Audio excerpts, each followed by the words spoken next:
Oh.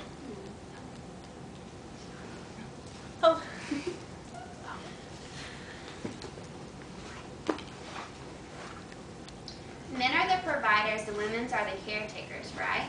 Despite its inaccuracy, this is what many people think about the roles of men and women. In society, men have been characterized as the backbone of their families.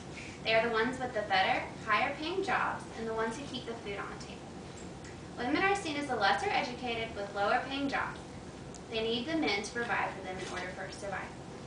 Many people think this is how it was 20 years ago, but times have changed.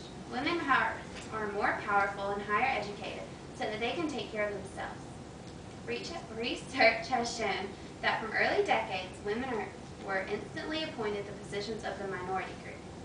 As Gerda Lerner states, this is not a single society, and where women as a group have decision-making power over men. This means from the beginning of men were seen as the more powerful sex, more capable of making decisions and above the women. This idea still carries on today. On the upside, women are exerting more power and taking giant leaps to prove themselves as equal to men. Gender inequality is the primary divider between women and men, and discriminates the other sex according to learned ideas of earlier generations. Gender inequality is an ongoing battle that has left both men and women feeling insecure about where they stand in society. For one, gender inequality is frequently seen in healthcare. Also, education is a common focus of gender inequality. This never-ending battle that has been around since the schooling system was first invented. Whenever men and women work in the same setting, there is bound to be unfair advantages and disadvantages. Therefore, inequality appears in the workforce constantly. Last, violence is associated with a particular sex. Why is that? Throughout my speech, we will explore the details of gender inequality from these topics. One might think that in the field of healthcare, equal treatment is provided for men and women. This is wrong. Studies have shown that men are likely to receive better health care than women. In one particular study headed by medical researchers, women were twice more likely to die from coronary bypass surgery. But why is this? Are women not strong enough to handle the extensive surgery? The answer may surprise you. Doctors subconsciously discriminated against women. Men were more likely to receive stress tests and other tests to monitor their hearts before doctors decided that coronary bypass surgery was the best choice. On the other hand, most women were not given stress tests or any other tests to monitor their heart. Instead, as soon as they showed obvious signs of heart disease, they were rushed into surgery. In all, men were more likely to survive coronary bypass surgery because they were gradually treated for heart disease instead of rushed into the surgery as women were. Now you have to ask yourself, is this true? Women are frequently neglected proper medical attention. Some sociologists believe that money can be a factor in inequality towards women in healthcare. Women are more likely to agree to surgery, go to doctor's appointments, and have follow-up appointments than men. Therefore, doctors know what they can get. They can get more money out of these patients. By convincing women that something is wrong with them, money is spent to fix the problem. On the bright side, as more females are becoming doctors, gender inequality in the health field is reducing. Female doctors are more likely to aid female patients. Overall, this means that women have a chance of becoming more represented in healthcare and less likely to be taken advantage of. The next point of interest is gender equality in education. Though there are more women enrolled than men in college, yet women are still being seen as less qualified to attend college and get degrees. Researchers often say that women are less capable of receiving high levels of education because they are guided by their female parts. This means that women, who tend to be more sensitive and caring than men, let their emotions get in the way of their capability of a higher education. Though this idea seems far-fetched, it is proven to be true. The most common example of female parts getting in the way of education is in the nursing field. Before female nurses have children, they can perform routine procedures and take care of patients. However, as soon as they have children, the job changes. They can no longer use their education they have worked so hard in order to receive and take care of people.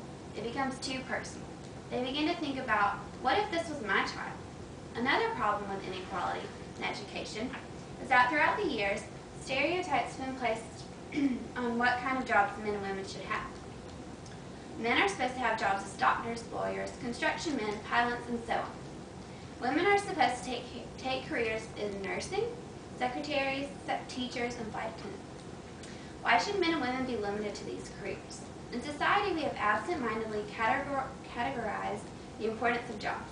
Since men are the more qualified set to receive higher levels of education, they are given the jobs that take the most schooling and rank highly on level of prestige. Women, on the other hand, are supposed to take jobs that are lower than men. This is a major source of gender inequality because women are just as capable as men.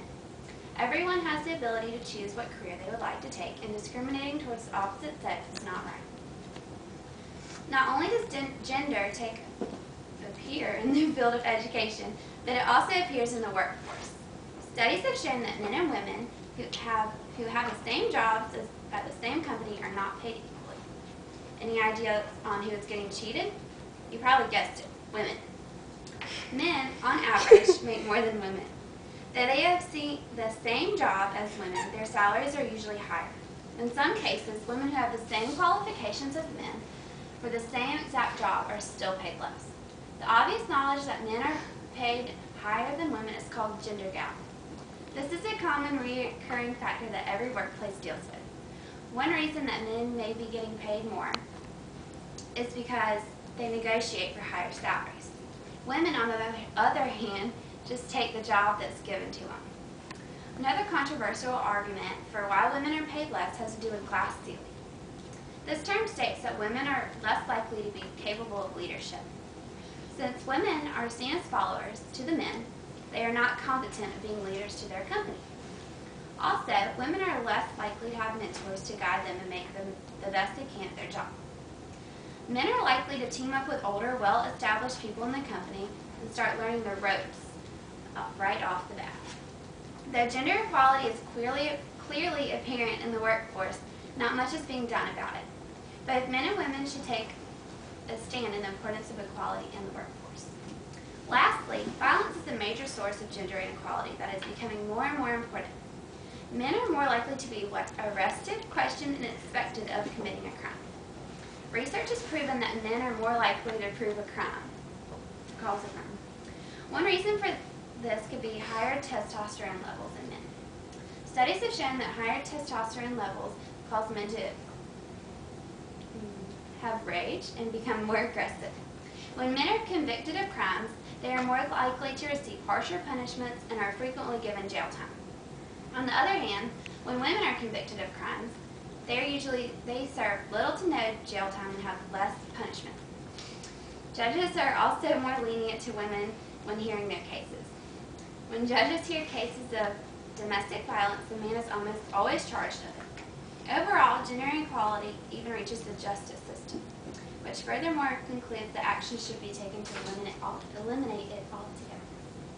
Gender inequality is an ongoing struggle for both men and women. No matter what end of the spectrum, there always seems to be favoritism shown to one sex and not the other. In the medical field, men are more likely to receive better health care. In school, women are not expected to go as far as men. In the workforce, women have the same qualifications as men, but are still paid less. Finally, men are stereotyped to be more violent and receive harsher punishments, whereas women receive little to no punishment. Overall, we have to take a stand in ensuring that each sex is treated equally. We have to try and eliminate stereotypes and feelings of inadequacy amongst our people.